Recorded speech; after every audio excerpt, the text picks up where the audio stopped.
Welcome back to our channel. അപ്പോൾ ഇന്നത്തെ വീഡിയോയിൽ നമ്മൾ എക്കണോമിക് ഇമ്പോർട്ടൻസ് ഓഫ് ബ്രയോഫൈറ്റ് എന്ന് പറയുന്ന ഒരു ടോപ്പിക്കാണ് നോക്കാനായിട്ട് പോകുന്നത്. എക്കണോമിക് ഇമ്പോർട്ടൻസ് എന്ന് പറയുന്നത് ഇമ്പോർട്ടൻ്റ് ആയിട്ടുള്ളൊരു ടോപ്പിക്കാണ്.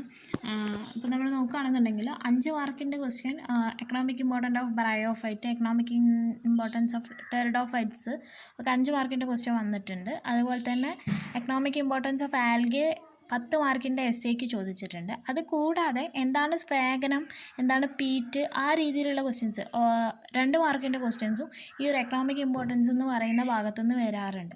അപ്പോൾ നമുക്ക് നോക്കാം. ഇപ്പോൾ ആൽഗേൻ്റെ കേസാണെങ്കിലും സൈനോ ബാക്ടീരിയേൻ്റെ ഇമ്പോർട്ടൻസ് എന്താണ്, ആ രീതിയിലുള്ള ക്വസ്റ്റ്യൻസൊക്കെ എക്കണോമിക് ഇമ്പോർട്ടൻസുമായിട്ട് ബന്ധപ്പെടുത്തിയിട്ടുള്ള ക്വസ്റ്റ്യൻസ് വരാറുണ്ട്. അപ്പോൾ 2 മാർക്കിൻ്റെ ക്വസ്റ്റ്യനും പ്രതീക്ഷിക്കാം, 5 മാർക്കിൻ്റെ ക്വസ്റ്റ്യനും 10 മാർക്കിൻ്റെ ക്വസ്റ്റ്യനും പ്രതീക്ഷിക്കാം. ബ്രയോഫൈറ്റിൻ്റെ എക്കണോമിക് ഇമ്പോർട്ടൻസ് ഏകദേശം ഒരു 5 മാർക്കിനായിരിക്കും ഉണ്ടാവുന്നുണ്ടാവുക. 5 മാർക്കിന് 2 മാർക്കിന് അതിനായിരിക്കും ഈ ബ്രയോഫൈറ്റിൻ്റെ എക്കണോമിക് ഇമ്പോർട്ടൻസ് ചോദിക്കുന്നുണ്ടാവുക. ആൽഗയ്ക്ക് കുറച്ചുകൂടെ എക്കണോമിക് ഇമ്പോർട്ടൻസ് കുറച്ചുകൂടെ ഉള്ളതുകൊണ്ട് തന്നെ 10 മാർക്കിൻ്റെ എസ്സേക്കൊക്കെ ആൽഗേൻ്റെ എക്കണോമിക് ഇമ്പോർട്ടൻസ് ചോദിച്ചിട്ടുണ്ട്. അപ്പോൾ നമുക്ക് ഇന്നത്തെ വീഡിയോയിൽ ബ്രയോഫൈറ്റിൻ്റെ എക്കണോമിക് ഇമ്പോർട്ടൻസ് നോക്കാം.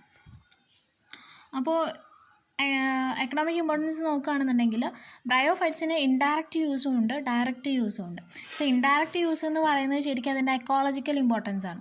നമ്മൾ ഇൻഡയറക്റ്റ് ആയിട്ടുള്ള യൂസ് എന്ന് പറയുന്നത് ശരിക്കും അതിൻ്റെ എക്കോളജിക്കൽ ഇമ്പോർട്ടൻസ് ആണ്. അപ്പോൾ എക്കണോമിക് ഇമ്പോർട്ടൻസ് ചോദിക്കുമ്പോൾ നിങ്ങൾ എക്കോളജിക്കൽ ഇമ്പോർട്ടൻസും കൂടി എഴുതാം. ഓക്കെ, അപ്പം അതിൽ വരുന്ന പോയിൻറ്റ്സ്, എക്കോളജിക്കൽ ഇമ്പോർട്ടൻസിൽ വരുന്ന പോയിൻറ്റ്സാണ് എന്താ, സോയിൽ കൺസർവേഷനിലുള്ള റോള്, പിന്നെന്താണ് soil formation and growth of vegetation, soil ഫോർമേഷനും പുതിയ വെജിറ്റേഷൻ്റെ ഗ്രോത്തിനും ഉള്ള ബ്രയോഫൈറ്റിൻ്റെ റോള്. പിന്നെ എക്കോളജിക്കൽ സക്സഷൻ ഓൺ റോക്കിലുള്ള എക്കോളജിക്കൽ സക്സഷനിൽ ആർക്ക് റോളുണ്ട്, ബ്രയോഫൈറ്റ്സിന് റോളുണ്ട്. പിന്നെന്താണ് ബോഗ് സക്സഷനിലുള്ള റോള്. അപ്പോൾ ഓരോ പോയിൻറ്റ്സായിട്ട് നോക്കി എഴുതാം. അപ്പോൾ സോയിൽ കൺസർവേഷനിൽ എന്താണ് ഇവർക്ക് റോളെന്ന് വെച്ചാൽ ഇവരെന്ത് ചെയ്യും, സോയിൽ ഇറോഷൻ, ഈ ബ്രയോഫൈറ്റ്സ് സോയിൽ ഇറോഷനെ പ്രിവെൻറ്റ് ചെയ്യുന്നുണ്ട്. അതുകൊണ്ട് തന്നെ അവർക്ക് എന്താണ് സോയിൽ കൺസർവേഷനിൽ ഒരു സിഗ്നിഫിക്കൻ്റ് ആയിട്ടുള്ള ഒരു റോളുണ്ട്. ഇവരുടെ പ്രത്യേകത എന്താണെന്ന് വെച്ചാൽ ഇത് തിക്ക് മാറ്റായിട്ടാണ് എന്ത് ചെയ്യാം വളരാം. ഇപ്പോൾ നമ്മൾ നോക്കുകയാണെന്നുണ്ടെങ്കിൽ ഇങ്ങനെ തിക്ക് മാറ്റ് പോലെ ആയിരിക്കും എന്ത് ചെയ്യാം ഇവർ വളരുന്നുണ്ടാവും ബ്രയോഫൈറ്റ്. ഇപ്പോൾ മണ്ണിലാണെന്നുണ്ടെങ്കിലും അപ്പോൾ എന്ത് സംഭവിക്കുമെന്ന് വെച്ചാൽ ഇങ്ങനെ തിക്ക് മാറ്റായിട്ട് എന്താണ് തിക്ക് മാറ്റ് അല്ലെങ്കിൽ കാർപ്പറ്റ് പോലെയാണ് സോയിൽ സർഫസിൽ അവർ വളരുന്നുണ്ടാവുക. അപ്പോൾ ഇതിൻ്റെ സ്റ്റെംസും അതുപോലെ തന്നെ അണ്ടർഗ്രൗണ്ട് ആയിട്ടുള്ള റൈസോയിഡ്സൊക്കെ ഈ സോയിൽ പാർട്ടിക്കിളായിട്ട് നന്നായിട്ട് ടൈറ്റായിട്ട് ബൈൻഡ് ചെയ്തിട്ടായിരിക്കും ഉണ്ടാവുക. അതുകൊണ്ട് തന്നെ എന്താണ് ആ മണ്ണ് അത്രയും അവിടെ പിടിച്ച് നിർത്തുന്നുണ്ടാവും ഈ ബ്രയോഫൈറ്റ് എന്ന് പറയുന്നത്. അതുകൊണ്ട് തന്നെ സ്വാഭാവികമായിട്ടും എന്താണ് മഴ പെയ്താലും എന്താണ് സോയിൽ ഇറോഷൻ എന്ന് പറയുന്നത് ഉണ്ടാവില്ല. ഇത് ഏകദേശം ഒരു 15 to 20 സെൻറ്റിമീറ്റർ വരെ എന്താണ് ഡെപ്തിലാണ് ഇവർ ബൈൻഡ് ചെയ്തിട്ടുണ്ടാവുക. അതുകൊണ്ട് തന്നെ എന്താണ് ഇവർ ഷീറ്റ് ഇറോഷൻ പ്രിവെൻറ്റ് ചെയ്യുന്നുണ്ട്. പിന്നെന്താണ് മോസിൻ്റെ പ്രോട്ടോണിമി അതുപോലെ തന്നെ എന്താണ് മാറ്റ് പോലെയാണ് ഉണ്ടാവുക. അതും എന്താ സോയിൽ ഇറോഷൻ ചെക്ക് ചെയ്യുന്നുണ്ട്. ഈ മോസ് മാറ്റ്സ് ഉള്ളതുകൊണ്ട് തന്നെ നമ്മളെ റെയിൻഫോളിൻ്റെ ഇമ്പാക്റ്റ് എന്ന് പറയുന്നത് റെഡ്യൂസ് ചെയ്യാൻ പറ്റുന്നുണ്ട്. കാരണം എന്താണെന്ന് വെച്ചാൽ ഇവർ അത്രയും അധികം റെയിൻ വാട്ടർ ഹോൾഡ് ചെയ്യുന്നുണ്ട്. ഇപ്പോൾ നമ്മൾ സയാത്തോഡിയം, ഇപ്പോൾ മതിൽമല്ല് കാണുന്ന സയാത്തോഡിയൊക്കെ ജസ്റ്റ് ഒന്ന് ടച്ച് ചെയ്ത് കഴിഞ്ഞാൽ നമുക്കറിയാം അത്രയും വെള്ളം ഉണ്ടായിരിക്കും. നമ്മൾ കൈ നോക്കിക്കഴിഞ്ഞാൽ നിറയെ വെള്ളം ഉണ്ടായിരിക്കും. അപ്പോൾ എന്താണ് അവർ അത്രയും വാട്ടർ അവിടെ ഹോൾഡ് ചെയ്യുന്നുണ്ട്. അപ്പോൾ ആ ഒരു ഇമ്പാക്റ്റ് എന്താണ് റെയിൻഫോൾ കാരണം ആ മണ്ണ് തെറിച്ചു പോകുന്ന ഇതൊക്കെ എന്താണ് റെഡ്യൂസ് ചെയ്യുന്നുണ്ടാവും ഈ ബ്രയോഫൈറ്റ്. അതുകൊണ്ട് അതേപോലെ തന്നെ സോയിലിൻ്റെ റൺ ഓഫൊക്കെ ഇവർ പ്രിവെൻറ്റ് ചെയ്യും. ഇതായിട്ട് ബൈൻഡ് ചെയ്ത് കിടക്കുകയാണല്ലോ, അപ്പോൾ റൺ ഓഫ് പ്രിവെൻറ്റ് ചെയ്യും. അതുപോലെ തന്നെ സോയിൽ ഇറോഷൻ പ്രിവെൻറ്റ് ചെയ്യും. അതാണ് ഇതിൻ്റെ സോയിൽ കൺസർവേഷനിലുള്ള റോള്. അതായത് role of bryophyte in soil കൺസർവേഷനിൽ വരുന്ന പോയിൻറ്റ്സാണ് ഞാൻ പറഞ്ഞത്. ഇത് മാറ്റ് പോലെയാണ് ഉണ്ടാവുക. അതുകൊണ്ട് തന്നെ എന്താണ് ആ സോയിലായിട്ട് നന്നായിട്ട് ബൈൻഡ് ചെയ്തിട്ടാവും ഉണ്ടാവുക. അതുകൊണ്ട് എന്താണ് സോയിൽ ഇറോഷൻ നടക്കില്ല, സോയിലിനെ കൺസർവ് ചെയ്യും. ഇനി സോയിൽ ഫോർമേഷനിൽ ഇവരുടെ റോൾ എന്താണെന്നാണ് അടുത്ത നമ്മൾ നോക്കാൻ പോകുന്നത്. സോയിൽ ഫോർമേഷനിൽ ഇവരുടെ റോൾ എന്താണ്, soil formation and growth of വെജിറ്റേഷനിൽ ഇവരുടെ റോൾ എന്തൊക്കെയാണ് വരുന്നത്. സോയിൽ ഫോർമേഷൻ അതായത് ലൈക്കൻസും മോസസും ആണ് മോസസിനും സിഗ്നിഫിക്കൻറ്റ് റോൾ ഉണ്ട് സോയിൽ ഫോർമേഷനിൽ. ഇവരെന്ത് ചെയ്യുമെന്ന് വെച്ചാൽ നമ്മുടെ റോക്കിൻ്റെയൊക്കെ ക്രാക്കിലും സർവീസസിലൊക്കെയാണ് എന്ത് ചെയ്യുക, ഇവർ വളരുന്നുണ്ടാവുക. ഈ ലൈക്കൻസും അതുപോലെ തന്നെ മോസസും. എന്നിട്ട് ഇവർ ആസിഡ്, ഈ റോക്കിൻ്റെ സർഫസിലേക്ക് ഇവർ ആസിഡ് പ്രൊഡ്യൂസ് ചെയ്തിട്ട് അവിടെ എന്താണ് റോക്കിൻ്റെ വെതറിങ്ങിന് കാരണമാവുന്നുണ്ട്. അതെന്താണ് സോയിൽ ഫോർമേഷന് കാരണമാവും. ഓക്കെ, റോക്സിൻ്റെ വെതറിങ് നടന്നിട്ട് ഇവർ ആസിഡ്സ് സെക്രീറ്റ് ചെയ്യുമ്പോൾ എന്താണ് അത് റോക്കിൻ്റെ വെതറിങ്ങിന് സഹായിക്കും. അത് കാരണം എന്താണ് റോക്ക് വെതർ ചെയ്യുമ്പോൾ സ്വാഭാവികമായിട്ട് എന്താണ് സോയിൽ ഫോർമേഷൻ നടക്കും. അതുപോലെ തന്നെ ഇവരുടെ ഡെത്ത് ആൻഡ് ഡീക്കേ, ഈ പ്ലാന്റ്സിൻ്റെ ഡെത്ത് ആൻഡ് ഡീക്കേ സംഭവിക്കുമ്പോഴും എന്താണ് സോയിൽ ഫോർമേഷനാണ് നടക്കുന്നത്. അപ്പോൾ അങ്ങനെ ഒരു സോയിൽ ഫോർമേഷൻ നടക്കുമ്പോൾ എന്താണ് മുമ്പ് റോക്കിൽ പ്ലാന്റ്സ് ഒന്നും ഇല്ലയെന്നുണ്ടെങ്കിലും പിന്നെ ഈ റോക്ക് സോയിലായിട്ട് മാറുന്ന സമയത്ത് എന്താണ് പുതിയ വെജിറ്റേഷൻസ് എന്ത് ചെയ്യും ഇവിടെ ഗ്രോ ചെയ്യും.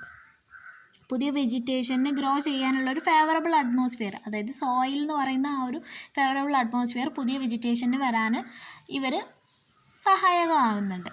അതാണ് ഇവരുടെ soil formation and growth of വെജിറ്റേഷനിലുള്ള റോള്. ഇനി അടുത്തത് നോക്കുകയാണെന്നുണ്ടെങ്കിൽ റോക്കിലെ എക്കോളജിക്കൽ സക്സഷനിലുള്ള റോള്. അത് സെയിം ഇത് തന്നെയാണ്. നമ്മൾ റോക്ക് എന്ന് പറയുന്നത് വെതറിങ് നടന്നിട്ട് സോയിൽ ഫോം ചെയ്യും.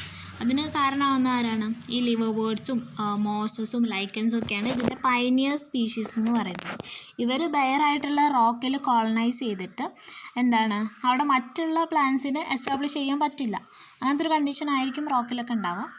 എന്നിട്ട് ഇവരെന്ത് ചെയ്യും, ഇവരവിടെ വളർന്നിട്ട് എന്താണ് സോയിൽ ഫോർമേഷന് കാരണമാവുന്നത് ഇനീഷ്യേറ്റ് ചെയ്യുന്നുണ്ട്. സോയിൽ ഫോർമേഷന് ഇനീഷ്യേറ്റ് ചെയ്തിട്ട് ഗ്രാജുവലി എന്ത് ചെയ്യും അവിടെ മറ്റുള്ള പ്ലാന്റ്സിന് കോളനൈസ് ചെയ്യാനുള്ള കണ്ടീഷൻസ് ഇവരുണ്ടാക്കി കൊടുക്കുകയാണ് ചെയ്യുന്നത്. അങ്ങനെയാണ് റോക്കിൻ്റെ എക്കോളജിക്കൽ സക്സഷനിലുള്ള അവരുടെ റോള്. പിന്നെ ബോഗ് സക്സഷനിലുള്ള അവരുടെ റോള് പറയുകയാണെന്നുണ്ടെങ്കിൽ ബോഗ് സക്സഷൻ എന്ന് പറയുമ്പോൾ ഓപ്പൺ ആയിട്ടുള്ള വാട്ടർ എന്തായിട്ട് മാറുകയാണ്, ഫോറസ്റ്റ് ആയിട്ട് മാറുകയാണ് അല്ലേ. അതിന് മോസസിന് ഒരു സിഗ്നിഫിക്കൻ്റ് ആയിട്ടുള്ള റോളുണ്ട്. ഇപ്പോൾ പ്ലാന്റ്സ് ആയിട്ടുള്ള സ്പാഗനം എന്ന് പറയുന്നത് ഒരു ബ്രയോഫൈറ്റ് ആണ്. ഇതൊക്കെ എന്താണ് ലേക്സിൽ ഓപ്പൺ വാട്ടറിൽ അതിൻ്റെ സർഫസ് മുഴുവൻ എന്താണ് സ്പ്രെഡ് ചെയ്തിട്ടായിരിക്കും ഈ സ്പാഗനൊക്കെ ഉണ്ടാവുക. ഒരു സമയം കഴിയുമ്പോൾ എന്ത് സംഭവിക്കാം, കോൺസ്റ്റൻ്റ് ആയിട്ട് ഇത് ഈ പ്ലാന്റിൻ്റെ ഡെബ്രിസ്, അതായത് ഓൾഡർ ആയിട്ടുള്ള പാർട്സൊക്കെ ഇങ്ങനെ എന്താണ് പ്ലാന്റിൻ്റെ ഓൾഡർ പാർട്സൊക്കെ എന്താണ് നശിച്ചിട്ട് ഡെബ്രിസ് ആയിട്ട് ഇങ്ങനെ ഡെപ്പോസിറ്റ് ചെയ്യും. അപ്പോൾ എന്താണ് സംഭവിക്കാം, ആ വാട്ടർ ബോഡീൻ്റെ ബോട്ടം ഇങ്ങനെ ഇൻക്രീസ് ചെയ്യാൻ തുടങ്ങും. അപ്പോൾ ഈ സ്പാഗനം അതുപോലെ തന്നെ മറ്റ് ഹൈഡ്രോഫൈറ്റ്സൊക്കെ എന്താണ് അതിൻ്റെ ഇതൊക്കെ നശിച്ചിട്ട് അതിങ്ങനെ ഡെപ്പോസിറ്റഡ് ആയിട്ട് കിടക്കുകയാണ് ചെയ്യുക. എന്നിട്ട് ക്വാക്കിംഗ് ഓഫ് ബോഗ് സംഭവിക്കും. ആ വാട്ടർ ബോഡി എന്ന് പറയുന്നത് ക്വാക്കിംഗ് ബോഗായിട്ട് മാറുകയാണ് ചെയ്യുന്നത്. അതായത് നമ്മൾ കുളമൊക്കെ തൂർന്ന് പോകുന്നതില്ലേ, അതാണ് ഉദ്ദേശിക്കുന്നത്.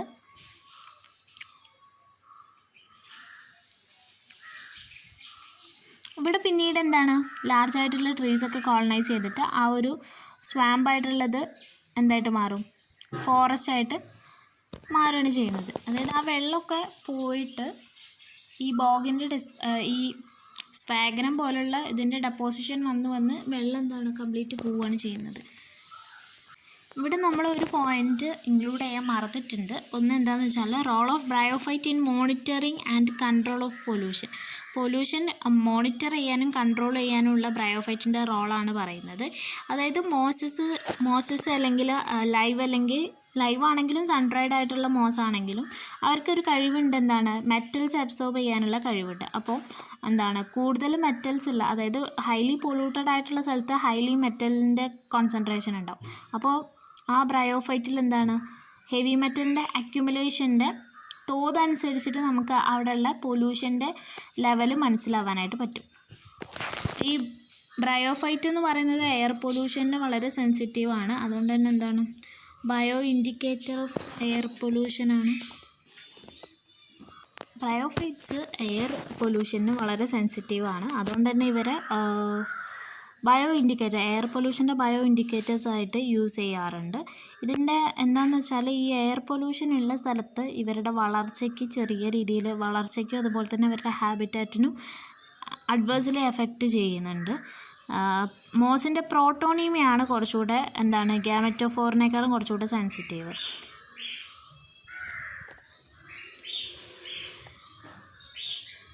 അതുപോലെ തന്നെ വാട്ടർ പൊല്യൂഷൻ, അതായത് ബ്രയോഫൈറ്റ്സിൻ്റെ ഫെർട്ടിലിറ്റി എന്ന് പറയുന്നത് പൊല്യൂഷൻ്റെ ലെവൽ ഇൻക്രീസ് ചെയ്യുന്നതിനനുസരിച്ചിട്ട് ഡിക്രീസ് ചെയ്യുന്നുണ്ട്. ആ പോയിൻ്റ് നോട്ട് ചെയ്ത് വയ്ക്കാം. പിന്നെ ബ്രയോഫൈറ്റ് എന്ന് പറയുന്നത് വാട്ടർ പൊല്യൂഷനും അതുപോലെ തന്നെ സെൻസിറ്റീവാണ്. അതിൻ്റെ കാരണം എന്തൊക്കെയാണെന്ന് വെച്ചാൽ ഇതിൻ്റെ പ്ലാൻ ബോഡി എന്ന് പറയുന്നത് വളരെ സിമ്പിളായിട്ട് സോഫ്റ്റ് ആയിട്ടുള്ള ഡെലിക്കേറ്റ് ആയിട്ടുള്ള പ്ലാൻ ബോഡിയാണ് ഇവർക്ക് ഉള്ളത്.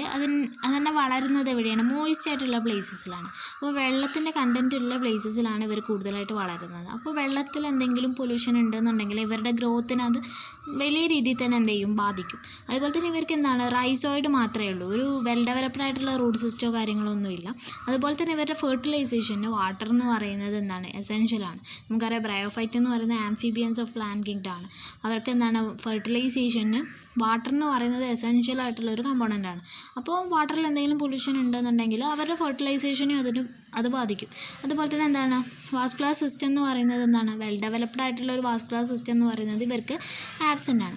അപ്പോൾ പൊല്യൂഷൻ കാരണം ബ്രയോഫൈറ്റിൻ്റെ morphology, anatomy, fertilization, spore germination, ഫിസിയോളജിയിലൊക്കെ വലിയ ചേഞ്ചസ് വരുന്നുണ്ട്, വളരെ അഡ്വേഴ്സായിട്ട് എഫക്റ്റ് ചെയ്യുന്നുണ്ട്. അപ്പോൾ ബ്രയോഫൈറ്റ് എന്ന് പറയുന്നത് എന്താണ്? എയർ പൊല്യൂഷനേക്കാൾ കുറച്ചുകൂടെ വാട്ടർ പൊല്യൂഷനാണ് കുറച്ചുകൂടെ സെൻസിറ്റീവ് ആയിട്ടുള്ളത്. പിന്നെ അത്രയാണ് വരുന്നത്. പിന്നെ പൊല്യൂഷൻ ടോളറൻ്റ് ആയിട്ടുള്ള ചില അക്വാട്ടിക് സ്പീഷീസ് ഉണ്ട്. വാട്ടർ പൊല്യൂഷൻ്റെ ലെവൽ മോണിറ്റർ ചെയ്യാൻ വേണ്ടിയിട്ട് യൂസ് ചെയ്യുന്ന ചില അക്വാട്ടിക് സ്പീഷീസ് ഉണ്ട്. അതിൽ 1-2 എളുപ്പമുള്ള പേരുകൾ ഓർത്ത് വയ്ക്കുക. റിക്സിയ ഗാജൻഡിക്ക, റിക്സിയ ഫ്രോസ്റ്റി, ഫുനേറിയ, അതൊക്കെ ഓർത്ത് വയ്ക്കുക. അപ്പോൾ അത്രയാണ് എന്തുള്ളത്? ഇൻഡയറക്റ്റ് ആയിട്ടുള്ള യൂസ്, അതായത് എക്കോളജിക്കൽ ഇമ്പോർട്ടൻസ് എന്നുള്ള ഭാഗത്തിൽ വരുന്നത്. ഇനി നമ്മൾ ഡയറക്റ്റ് ആയിട്ടുള്ള യൂസ് പറയുമ്പോൾ ബ്രയോഫൈറ്റ്സിന് എന്താണ്? ആൻറ്റിബയോട്ടിക്സ് യൂസ് ചെയ്യുന്നുണ്ട്, മെഡിസിനൽ യൂസ് ഉണ്ട്. പിന്നെന്താണ്? ഹോർട്ടിക്കൾച്ചറിൽ പീറ്റ് മോസ്, എക്സ്പെരിമെൻ്റൽ ബോട്ടണി, പിന്നെ പാക്കിംഗ് മെറ്റീരിയൽസ് ആയിട്ട് യൂസ് ചെയ്യാറുണ്ട്. പാക്കിംഗ് മെറ്റീരിയൽസ് ആയിട്ട് അഡ്സോർബൻ ബാൻഡേജസ് ഒക്കെ ആയിട്ട് ഈ ബ്രയോഫൈറ്റ്സ് അല്ലെങ്കിൽ മോസസിനെയൊക്കെ യൂസ് ചെയ്യാറുണ്ട്. അതിൽ ഓരോ പോയിൻറ്റ്സ് നോക്കുകയാണെന്നുണ്ടെങ്കിൽ ഇപ്പോൾ ആൻറ്റിബയോട്ടിക്സിൻ്റെ കേസിൽ നോക്കുകയാണെന്നുണ്ടെങ്കിൽ കോണോസെഫാലസ് കോറിക്കെന്ന് പറയുന്ന എന്താണ്? ബ്രയോഫൈറ്റിൻ്റെ അക്വസ് എക്സ്ട്രാക്റ്റ് എന്ന് പറയുന്നത് ആൻറ്റിബയോട്ടിക്കലി ആക്റ്റീവായിട്ടുള്ള ഒരു എക്സ്ട്രാക്റ്റാണ്. അതുപോലെ തന്നെ നമ്മൾ സ്വാഗ്നം എന്ന് പറയുന്നത് ഈ സ്റ്റെപ്പൈലോകോക്കസിൻ്റെയും സ്യൂഡോമോണസിൻ്റെയൊക്കെ ഗ്രോത്തിനെ ഇൻഹിബിറ്റ് ചെയ്യാറുണ്ട്. അതുപോലെ തന്നെ നമ്മുടെ അനോമോഡോൺ റോസ്ട്രാറ്റസ്, ഓർത്തോട്രിക്കം റൂപ്പസ്ട്രേ, ഇതൊക്കെ എന്താണ്? മൈക്രോകോക്കസിൻ്റെയും സ്ട്രെപ്റ്റോകോക്കസിൻ്റെയും കാൻഡിഡേൻ്റെയും ഒക്കെ ഗ്രോത്തിന് എന്ത് ചെയ്യുന്നുണ്ട്? അതിനെതിരെ ആൻറ്റിബയോട്ടിക്കലി ആക്റ്റീവായിട്ടുള്ള സ്ട്രെയിൻസാണ് എന്തൊക്കെ? അനോമോഡോണും ഓർത്തോട്രിക്കും. ഓക്കെ, അപ്പോൾ ഈ പേരുകൾ ഓർത്ത് വയ്ക്കുക. പേരുകൾ ഇമ്പോർട്ടൻ്റ് ആയിട്ട് എഴുതുക, അണ്ടർലൈൻ ചെയ്ത് എഴുതുക. അപ്പോൾ കുറച്ചുകൂടെ എന്താണ്? മാർക്ക് സ്കോർ ചെയ്യാനായിട്ട് പറ്റും. അണ്ടർലൈൻ ചെയ്യാൻ മറക്കരുത്. ഓക്കെ, ഇനി അട്രിക്കം അതുപോലെ തന്നെ പോളിട്രിക്കം, സ്വാഗനൊക്കെ ആൻറ്റിബാക്ടീരിയൽ പ്രോപ്പർട്ടി ആക്ടിവിറ്റി കാണിക്കുന്നുണ്ട്. അതുപോലെ തന്നെ ബാർബുലിയും ടിമലിയും ആൻറ്റിബയോട്ടിക്കലി ആക്റ്റീവാണ്. ഒരുപാട് എന്താണ്? Several species of gram positive, gram negative and acid fast ബാക്ടീരിയയ്ക്ക് എതിരെ ആൻറ്റിബയോട്ടിക്കലി ആക്റ്റീവ് ആയിട്ടുള്ള ആൾക്കാരാണ് ആരൊക്കെ? ബാർബുലിയും ടിമലിയും. അതുപോലെ തന്നെ ഒരു 52 സ്പീഷീസ് ബ്രയോഫൈറ്റ്സിന് അതിൻ്റെ ആൻറ്റിബയോട്ടിക് ആക്ടിവിറ്റി ചെക്ക് ചെയ്ത സമയത്ത് അതിൽ 12 സ്പീഷീസ് മൈക്രോ ഓർഗാനിസത്തിനെതിരെ എന്താണ്? ആൻറ്റിബയോട്ടിക് ആക്ടിവിറ്റി കാണിക്കുന്നതായിട്ടൊക്കെ കണ്ടെത്തിയിട്ടുണ്ട്. പിന്നെ വരുന്നത് മെഡിസിനൽ യൂസിൽ കുറച്ച് ഡീറ്റെയിൽഡ് ആയിട്ട് നോക്കാം. ഇതിൽ മാർക്കാൻഷ്യ പോളിമോർഫ, ഇത് നിങ്ങൾ ഇമ്പോർട്ടൻ്റ് ആയിട്ട് നോക്കുക. മാർക്കാൻഷ്യ പോളിമോർഫ, ഈ പേര് നോട്ട് ചെയ്ത് വയ്ക്കുക, അണ്ടർലൈൻ ചെയ്തിട്ട്. മാർക്കാൻഷ്യ പോളിമോർഫ എന്തിന് ട്രീറ്റ് ചെയ്യാൻ യൂസ് ചെയ്യുന്നുണ്ട്? പൾമിനറി ട്യൂബർകുലോസിസിനും ലിവർ ഡിസീസിനെയൊക്കെ ട്രീറ്റ് ചെയ്യാൻ യൂസ് ചെയ്യുന്നുണ്ട്. അപ്പോൾ ഈ 2 പോയിൻ്റ് എന്ത് ചെയ്യാം? അതായത് മാർക്കാൻഷ്യ പോളിമോർഫ അണ്ടർലൈൻ ചെയ്യുക. അതുപോലെ തന്നെ എന്താ pulmonary tuberculosis and liver disease ഇതൊക്കെ ട്രീറ്റ് ചെയ്യാൻ വേണ്ടിയിട്ട് യൂസ് ചെയ്യാറുണ്ട് മാർക്കൻഷ്യ പോളിമോർഫേന. അതുപോലെ തന്നെ സ്പാഗനത്തിൻ്റെ ഡിക്കോഷൻ എന്ത് ചെയ്യും, എങ്ങനെയാണ് ഉണ്ടാക്കുന്നത്? സ്വാഗനം എന്താണ്, ഡ്രൈഡ് ആയിട്ടുള്ള സ്വാഗനം വാട്ടറിൽ ഇട്ടിട്ട് ബോയിൽ ചെയ്തിട്ടാണ് ഡിക്കോഷൻ ഉണ്ടാക്കുന്നത്. ഈ ഡിക്കോഷൻ എന്ന് പറയുന്നത് അക്യൂട്ടായിട്ടുള്ള ഹെമറേജിനും ഐ ഡിസീസിനൊക്കെ ട്രീറ്റ് ചെയ്യാൻ വേണ്ടിയിട്ട് യൂസ് ചെയ്യാറുണ്ട്. പിന്നെ പോളിട്രിക്കൻ കമ്മ്യൂണേൻ്റെ ടീ എന്ത് ചെയ്യും, എന്തിൻ്റെ ട്രീറ്റ്മെൻറ്റിന് യൂസ് ചെയ്യാറുണ്ട്? കിഡ്നി സ്റ്റോൺ അതുപോലെ തന്നെ ഗാൾ ബ്ലാഡർ സ്റ്റോണൊക്കെ ഡിസോൾവ് ചെയ്യാൻ വേണ്ടിയിട്ട് ഈ പോളിട്രിക്കൻ കമ്മ്യൂണേൻ്റെ ടീ യൂസ് ചെയ്യാറുണ്ട്. ഇനി അതുപോലെ തന്നെ പീറ്റ് എന്ന് പറയുന്നത് ആൻറ്റിസെപ്റ്റിക് ആണ്, അത് സ്കിൻ ഡിസീസസിനൊക്കെ ട്രീറ്റ് ചെയ്യാൻ യൂസ് ചെയ്യുന്നുണ്ട്. അതുപോലെ തന്നെ സ്വാഗനം എന്ന് പറയുന്നത് എന്താണ്, ആൻറ്റിസെപ്റ്റിക് ആൻഡ് അബ്സോർപ്റ്റീവ് പ്രോപ്പർട്ടീസ് കാണിക്കുന്നതുകൊണ്ട് തന്നെ അബ്സോർബൻ്റ് ബാൻഡേജസ് ഉണ്ടാക്കാൻ വേണ്ടിയിട്ട് ഈ മോസുകൾ യൂസ് ചെയ്യാറുണ്ട്. കോട്ടണിന് പകരമായിട്ട് അബ്സോർബൻ്റ് ബാൻഡേജസ് ആയിട്ടും, അതായത് പൊള്ളലുകളൊക്കെ ഉണ്ടാകുമ്പം അതുപോലെ തന്നെ ഡിസ്ചാർജിങ് ആയിട്ടുള്ള വൂൺസ് ഒക്കെ ഉണ്ടാകുന്ന സമയത്ത് ഈ അബ്സോർബൻ്റ് ബാൻഡേജസ് ഉണ്ടാക്കാൻ വേണ്ടിയിട്ട് സ്വാഗനം യൂസ് ചെയ്യാറുണ്ട്. പിന്നെ കോണോസെഫാലം കോണിക്കം എന്ന് പറയുന്നത് ആൻറ്റിബയോട്ടിക് പ്രോപ്പർട്ടി ഉള്ള ഒരു ബ്രയോഫൈറ്റാണ്. അപ്പോൾ ഇത്രയും പേരുകൾ ഓർത്ത് വയ്ക്കാം. ഈ സയൻറ്റിഫിക് ആയിട്ടുള്ള നെയിംസ് ഇമ്പോർട്ടൻ്റ് ആണ്. ഓരോന്നും അണ്ടർലൈൻ ചെയ്തിട്ട് എഴുതാം. ഓക്കെ, ഇനി അടുത്തത് ഹോർട്ടിക്കൾച്ചറൽ ഇമ്പോർട്ടൻസ് ആണ് നമ്മൾ നോക്കുന്നത്. ഹോർട്ടിക്കൾച്ചറൽ ഇമ്പോർട്ടൻസ് എന്ന് പറഞ്ഞാൽ ഹോർട്ടിക്കൾച്ചറിൽ ഇവർക്ക് പീറ്റിനും അതുപോലെ തന്നെ സ്പാഗനത്തിനും ഇമ്പോർട്ടൻ്റ് ആയിട്ടുള്ള റോളുണ്ട്. ഈ പീറ്റ് എന്ത് ചെയ്യുന്നത് വെച്ചാൽ, പീറ്റ് നമ്മൾ ഈ ഹെവി അല്ലെങ്കിൽ ക്ലേ ആയിട്ടുള്ള സോയിലായിട്ട് ആഡ് ചെയ്ത് കഴിഞ്ഞാൽ അതിൻ്റെ ടെക്സ്ചറിനെ ഇമ്പ്രൂവ് ചെയ്യുന്നുണ്ട്. അതുപോലെ തന്നെ എന്താണ്, ആ ഒരു പീറ്റ് ആ സോയിലിനെ പോറസ് ആക്കി വെക്കും. പ്രിവെൻറ്റ് കേക്കിംഗ്, അതായത് കട്ട പിടിക്കുന്നത് മാറ്റിയിട്ട് നല്ല പോറസ് ആയിട്ടുള്ള സോയിലാക്കി മാറ്റാൻ ആർക്ക് കഴിവുണ്ട്? ഈ പീറ്റിന് കഴിവുണ്ട്. ഇനിയിപ്പോൾ പീറ്റ് നമ്മൾ ഡ്രൈ അല്ലെങ്കിൽ സാൻഡി ആയിട്ടുള്ള സോയിൽസ് അല്ലെങ്കിൽ ഹ്യൂമസ് ഇല്ലാത്ത, അതായത് വളക്കൂറില്ലാത്ത മണ്ണിലൊക്കെ ആഡ് ചെയ്ത് കഴിഞ്ഞാൽ പീറ്റ് എന്ത് ചെയ്യും, അതിന് നല്ല വാട്ടർ ഹോൾഡിങ് കപ്പാസിറ്റി ഉണ്ട്. അതുപോലെ തന്നെ എന്താണ്, ഒരു ഗുഡ് സോഴ്സാണ്, ഓർഗാനിക് മാറ്ററിൻ്റെ ഒരു ഗുഡ് സോഴ്സാണ് ആര്, ഈ പീറ്റ് എന്ന് പറയുന്നത്. വേൾഡിൽ തന്നെ ഹ്യൂമസിൻ്റെ ഇമ്പോർട്ടൻ്റ് ആയിട്ടുള്ളൊരു സോഴ്സാണ് എന്ത്, പീറ്റ് എന്ന് പറയുന്നത്. പിന്നെ ഡ്രൈഡ് ആയിട്ടുള്ള സ്പാഗനം നമ്മൾ ഗാർഡൻസിലൊക്കെ യൂസ് ചെയ്യും. അത് എന്ത് ചെയ്യുന്നത് വെച്ചാൽ സോയിലിൻ്റെ അസിഡിറ്റി, ഹൈ ആയിട്ടുള്ള സോയിലിൻ്റെ അസിഡിറ്റി റീറ്റെയിൻ ചെയ്യാൻ വേണ്ടിയിട്ട് ഈ ഡ്രൈഡ് സ്പാഗനം ഹെൽപ്പ് ചെയ്യുന്നുണ്ട്. ഇതെന്ന് പറയുന്നത് ഓർണമെൻ്റൽ അല്ലെങ്കിൽ ഡെക്കറേഷന് വേണ്ടിയിട്ട് യൂസ് ചെയ്യുന്ന പ്ലാന്റ്സ്, അതുപോലെ തന്നെ എക്കണോമിക്കലി ഇമ്പോർട്ടൻ്റ് ആയിട്ടുള്ള പ്ലാന്റ്സിനൊക്കെ വളരാൻ ഈ ഒരു ആസിഡ് കണ്ടൻറ്റ് എന്ന് പറയുന്നത് എസെൻഷ്യലാണ്. അപ്പോൾ അതിന് ഈ സ്പാഗനം സഹായിക്കുന്നുണ്ട്.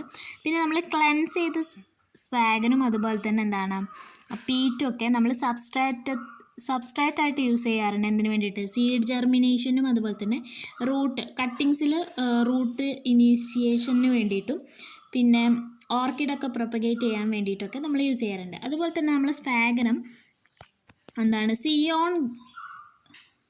ഗ്രാഫ്റ്റ് ചെയ്യുന്ന സമയത്ത് സിയോൺ പാക്ക് ചെയ്യാൻ വേണ്ടിയിട്ട് നമ്മൾ സ്പാഗനം യൂസ് ചെയ്യുന്നുണ്ട്. അതെന്തിനാണെന്ന് വെച്ചാൽ സിയോണിനെ പ്രൊട്ടക്റ്റ് ചെയ്യാൻ വേണ്ടിയിട്ട്, ഡ്രൈ ആവുന്നതിൽ നിന്ന് പ്രൊട്ടക്റ്റ് ചെയ്യാൻ വേണ്ടിയിട്ട് സിയോണിനെ നമ്മൾ ഗ്രാഫ്റ്റിങ്ങിൽ പാക്കിങ്ങിന് വേണ്ടിയിട്ട് യൂസ് ചെയ്യാറുണ്ട്. പിന്നെ ഡ്രൈഡ് ആയിട്ടുള്ള സ്പാഗനം നമ്മൾ പാക്കിങ്ങിൽ ഉപയോഗിക്കാറുണ്ട്. അതായത് പാക്കിംഗ് മെറ്റീരിയൽ, ഷിപ്മെൻറ്റിനൊക്കെ പാക്കിംഗ് മെറ്റീരിയലായിട്ട് യൂസ് ചെയ്യാറുണ്ട്. അപ്പം നമ്മൾ ലൈവായിട്ടുള്ള പ്ലാന്റ്സ് പാക്ക് ചെയ്യുമ്പം, അതുപോലെ തന്നെ കട്ട് ഫ്ലവേഴ്സ് പാക്ക് ചെയ്യുമ്പോൾ, വെജിറ്റബിൾസ് പാക്ക് ചെയ്യുമ്പം, പെറിഷബിൾ ആയിട്ടുള്ള ഫ്രൂട്ട്സ്, ബൾബ്സ്, ട്യൂബേഴ്സൊക്കെ പാക്ക് ചെയ്യുന്ന സമയത്ത് ഈ ഡ്രൈഡ് ആയിട്ടുള്ള സ്പാഗനം പാക്കിംഗ് മെറ്റീരിയലായിട്ട് യൂസ് ചെയ്യാറുണ്ട്. ഇതിന് നന്നായിട്ട് മോയ്സ്ചർ റീറ്റെയിൻ ചെയ്യാൻ പറ്റുന്നതുകൊണ്ട് തന്നെ ഹീറ്റ് ആൻഡ് കോൾഡ് നിന്ന് പ്രൊട്ടക്ഷൻ കൊടുക്കും. ഈ ഒരു ലൈവായിട്ടുള്ള പ്ലാന്റ്സിനും കട്ട് ഫ്ലവേഴ്സിനൊക്കെ ഉണങ്ങാതെ സഹായിക്കുമാറ് ഈ ഒരു സ്പാഗനം എന്ന് പറയുന്നത്. ഇനി അടുത്തത് നമ്മൾ പീറ്റിൻ്റെ കാര്യമാണ് പറയുന്നത്. പീറ്റിനെ കുറിച്ചിട്ട് 2 മാർക്കിനുള്ള ക്വസ്റ്റ്യൻസ്, എന്താണ് പീറ്റ്, അതിൻ്റെ ഇമ്പോർട്ടൻസ് എന്താണെന്നുള്ള രീതിയിലുള്ള ക്വസ്റ്റ്യൻസ് വരാറുണ്ട്. അപ്പോൾ പീറ്റ് എന്ന് പറഞ്ഞാൽ എന്താണ് സംഭവം എന്ന് നമുക്ക് ജസ്റ്റ് നോക്കാം. പീറ്റ് എന്ന് പറഞ്ഞാൽ ആക്ച്വലി ഈ ഡെഡ് ആയിട്ടുള്ള വെജിറ്റബിൾ മാറ്റേഴ്സിൻ്റെ പീസസ് ആണ്, പാർഷ്യലി ഡീകമ്പോസ് ആയിട്ടുള്ള. അപ്പോൾ ഈ വെള്ളത്തിൻ്റെ അടിയിൽ ഒരുപാട് പ്ലാന്റ്സ് ഉണ്ടാവുമല്ലോ. അപ്പോൾ ഇത് ഡെഡായി കഴിഞ്ഞാൽ എന്താ സംഭവിക്കുന്നതെന്ന് വെച്ചാൽ ഇതിങ്ങനെ കംപ്രസ്സായിട്ട് മാറും. കംപ്രസ്സും അതുപോലെ തന്നെ കാർബോണിഫൈഡ് ആയിട്ട് മാറും, കാർബണൈസ്ഡ് ആയിട്ട് മാറും. കാർബണൈസ്ഡ് ആൻഡ് കംപ്രസ്ഡ് ആയിട്ട് മാറും. അതിൻ്റെ കാരണം എന്താണെന്ന് വെച്ചാൽ ഇപ്പോൾ നമ്മൾ ഇതിപ്പോൾ ഒരു പോണ്ടാണെന്ന് വിചാരിക്കാം. അതിൻ്റെ ഇടയിൽ ഒരുപാട് ചെടികളുണ്ടെന്ന് വിചാരിക്കാം. ഇപ്പോൾ ഇതിൽ ചില പ്ലാന്റ്സ് ഇങ്ങനെ നശിക്കുകയാണ്. അപ്പോൾ അതിങ്ങനെ താഴെ ഇങ്ങനെ ഡെപ്പോസിറ്റഡ് ആയി കിടക്കും. അപ്പോൾ ഇതിൻ്റെ മേലും കുറേ പ്ലാന്റ്സ് ഉണ്ടാവുമല്ലോ, അതൊക്കെ ഇങ്ങനെ ഫ്രഷ് ആയിട്ട് ഇങ്ങനെ ഓരോന്നിങ്ങനെ ഡെപ്പോസിറ്റ് ആയിക്കൊണ്ടേയിരിക്കും. അപ്പോൾ അവിടെ എന്താണ്, ഒരു പ്രഷർ ഉണ്ടാവും. ആ പ്രഷർ കാരണം ഇതെന്ത് സംഭവിക്കും, ഇതെന്ത് ചെയ്യും, കംപ്രസ് ആൻഡ് കാർബണൈസ്ഡ് ആയിട്ട് മാറും. കംപ്രസ് ആവുകയും അതുപോലെ തന്നെ കാർബണൈസ് ആവുകയും ചെയ്യും. എന്നിട്ടൊരു കേക്കി ആയിട്ടുള്ളൊരു ബ്രൗൺ കളേർഡ് സ്പോഞ്ചി സബ്സ്റ്റൻസ് ആയിട്ട്, ബ്രൗൺ അല്ലെങ്കിൽ ഡാർക്ക് കളേർഡ് ആയിട്ടുള്ളൊരു സ്പോഞ്ചി സബ്സ്റ്റൻസ് ആയിട്ട് മാറും. ഇതിനെയാണ് നമ്മൾ പീറ്റ് എന്ന് പറയാം. ഓക്കെ, ഞാൻ മനസ്സിലായി എന്ന് വിശ്വസിക്കുന്നു. അതായത് നമ്മൾ ഓരോ പ്ലാന്റ്സും ഇങ്ങനെ ഇപ്പോൾ ഡൈ ആയിട്ടുള്ള പ്ലാന്റ്സ് ഇല്ലേ, ഇപ്പോൾ ഓൾഡർ പോർഷൻസൊക്കെ ഇങ്ങനെ ചെയ്യാൻ തുടങ്ങില്ലേ, ആ സമയത്ത് ഇതിങ്ങനെ ഓരോന്നും വന്ന് ഡെപ്പോസിറ്റ് ചെയ്ത് അവിടെ ഒരു കംപ്രഷൻ ഉണ്ടാവും. ആ കംപ്രഷൻ ഉണ്ടാവുന്ന സമയത്ത് അതെന്തായി മാറും, അത് കാർബണൈസ് ആയിട്ട് മാറും. കംപ്രസ് ചെയ്ത് കാർബണൈസ് ആയിട്ട് മാറും. പ്രഷർ കാരണം അത് കംപ്രസ് ആൻഡ് കാർബണൈസ് ആയിട്ട് മാറും. എന്നിട്ട് അതിനെയാണ് നമ്മൾ പറയുക പീറ്റ് എന്ന് പറയാം. അത് പാർഷ്യലി ഡീകമ്പോസ്ഡ് ആയിരിക്കും. കംപ്ലീറ്റ് ആയിട്ട് ഡീകമ്പോസിഷൻ നടന്നിട്ടുണ്ടാവില്ല, പാർഷ്യലി ഡീകമ്പോസ്ഡ് ആയിരിക്കും ആ ഒരു പീറ്റ് എന്ന് പറയുന്നത്. അപ്പോൾ പീറ്റ് എന്ന് പറഞ്ഞാൽ എന്താണെന്ന് ചോദിച്ചാൽ എന്താ പറയാം, പീറ്റ് എന്ന് പറഞ്ഞാൽ compacted and partially decomposed carbonized deposits of bryophytes മാത്രമല്ല, പക്ഷേ മറ്റ് പ്ലാന്റ്സും ഉണ്ടാവും. പക്ഷേ ഇതിൻ്റെ ചീഫായിട്ടുള്ള കോൺസ്റ്റിറ്റ്യുവൻ്റ് എന്ന് പറയുന്നത് സ്പാഗനും അതുപോലെ മറ്റ് മോസസും ഒക്കെയാണ്. അതുകൊണ്ടാണ് ഇതിന് പീറ്റ് മോസ് എന്നുള്ള പേരിൽ അറിയപ്പെടുന്നത്.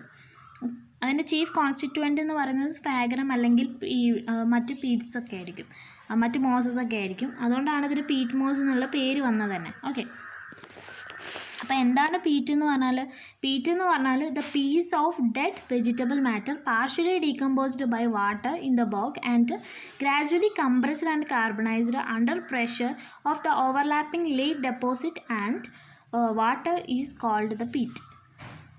അതായത് ഈ പ്രഷർ കാരണം, എന്തിൻ്റെ പ്രഷർ കാരണം, പുതിയതായിട്ട് വരുന്ന ഡെപ്പോസിറ്റ്സിൻ്റെ പ്രഷർ കാരണം കംപ്രസ് ആയിട്ട് കാർബോണിഫൈഡ് ആയിട്ടുള്ള പാർഷ്യലി ഡീകമ്പോസ്ഡ് വെജിറ്റബിൾ എന്ന് ഉദ്ദേശിക്കുന്നത് അതായത് പ്ലാന്റ്സിൻ്റെ ഡെഡ് മാറ്റേഴ്സിനെ പറയുന്ന ആ ഒരു പീസസിനെ പറയുന്ന പേരാണ് പീറ്റ് എന്നുള്ളത്. ഓക്കെ, ഇത് ഡാർക്ക് കളേർഡ് ആയിരിക്കും, സ്പോഞ്ചി സബ്സ്റ്റൻസ് ആയിരിക്കും. പീറ്റും മറ്റു മോസസ് ആയിരിക്കും ഇതിൻ്റെ ചീഫ് കോൺസ്റ്റിറ്റ്യുവൻസ് എന്ന് പറയുന്നത്. ഇതിൽ അതുപോലെ തന്നെ റീഡ്സ് ഉണ്ടാവും, സെഡ്ജസ് ഉണ്ടാവും, ഗ്രാസസും ഫേൺസും ഒക്കെ ഉണ്ടാവും. പക്ഷേ ഇതിൽ ഏറ്റവും കൂടുതൽ ഉണ്ടാവുക സ്പാഗനും അതുപോലെ തന്നെ മറ്റു മോസസും ആയിരിക്കും. അതുകൊണ്ടാണ് ഇതിന് പീറ്റ് മോസ് എന്നുള്ള പേര് വരാനുള്ള കാരണം. ഈ ബോഗിലുള്ള പ്ലാന്റ്സ് എന്ന് പറയുന്നത് ലക്ഷ്വറൻ്റ് ആയിട്ട് വളരും, നല്ല ഡെൻസായിട്ട് വളരും. അപ്പോൾ ഇതിൻ്റെ ഓൾഡർ പോർഷൻസ് എന്ന് പറയുന്നത് ബേസിലുള്ള ഓൾഡർ പോർഷൻസ് മെല്ലെ നശിച്ചു പോകും. നശിച്ചു പോയിട്ട് അതിങ്ങനെ അക്യുമുലേറ്റ് ആയിട്ട് നമ്മുടെ പോണ്ട് അല്ലെങ്കിൽ ലേക്കിനെ ഇങ്ങനെ ഫില്ല് ചെയ്യുകയാണ് ചെയ്യുന്നത്. ഇതെന്ന് പറയുന്നത് ഈ ഡെപ്പോസിറ്റ് എന്താകും, കംപ്രസ് ചെയ്തിട്ട് ഹാർഡനായിട്ട് ഒരു ഫ്രഷ് ഡെപ്പോസിറ്റ്, അതിൻ്റെ മേലെ ഫ്രഷ് ഡെപ്പോസിറ്റുകൾ ഇങ്ങനെ വീണുകൊണ്ടിരിക്കുകയാണല്ലോ. അപ്പോൾ അവിടെ ഒരു കംപ്രഷൻ നടന്ന് അത് ഹാർഡനായിട്ട് മാറും. ആ ഒരു കോമ്പാക്റ്റ് ആയിട്ടുള്ള പാർഷ്യലി ഡീകമ്പോസ്ഡ് ആയിട്ടുള്ള കാർബണൈസ്ഡ് ആയിട്ടുള്ള ഡെഡ് പ്ലാന്റ്സ് ഡെപ്പോസിറ്റിനെയാണ് പീറ്റ് എന്ന് പറയുന്നത്. അപ്പോൾ ഇതിൻ്റെ മറ്റ് യൂസസ് നോക്കുകയാണെന്നുണ്ടെങ്കിൽ പീറ്റ് ഫ്യൂവലായിട്ട് യൂസ് ചെയ്യുന്നുണ്ട്.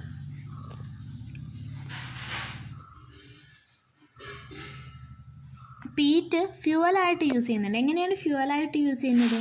ഈ പീറ്റ് എന്ന് പറയുന്നത് ബ്ലോക്സ് ആയിട്ട് കട്ട് ചെയ്തിട്ട് ഡ്രൈ ചെയ്ത് വെക്കുകയാണ് ചെയ്യാറ്.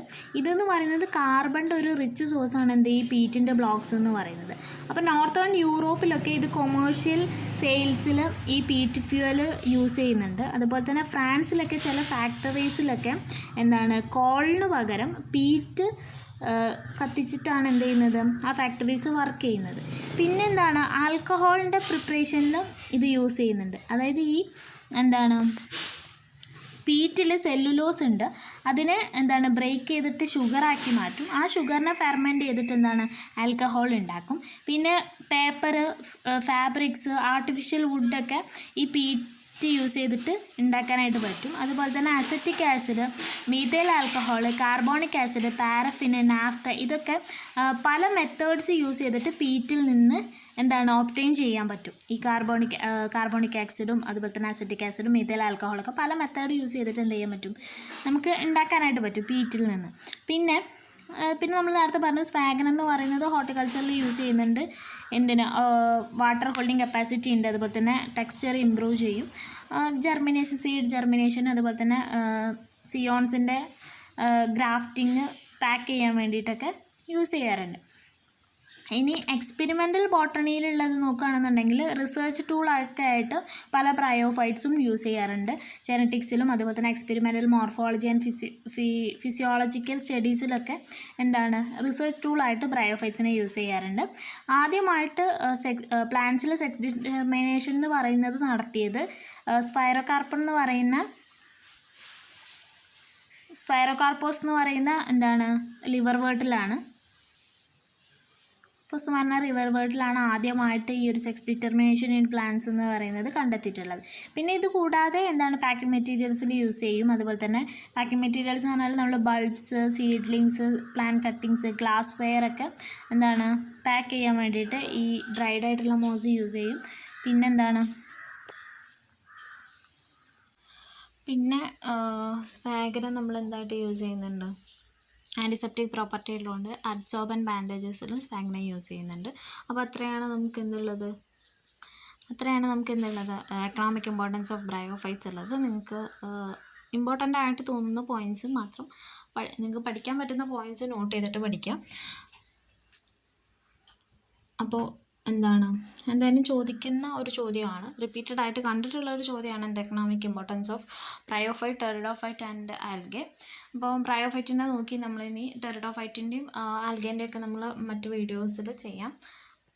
അപ്പോൾ അത്രയൊക്കെ ഉള്ളൂ. Thanks for watching.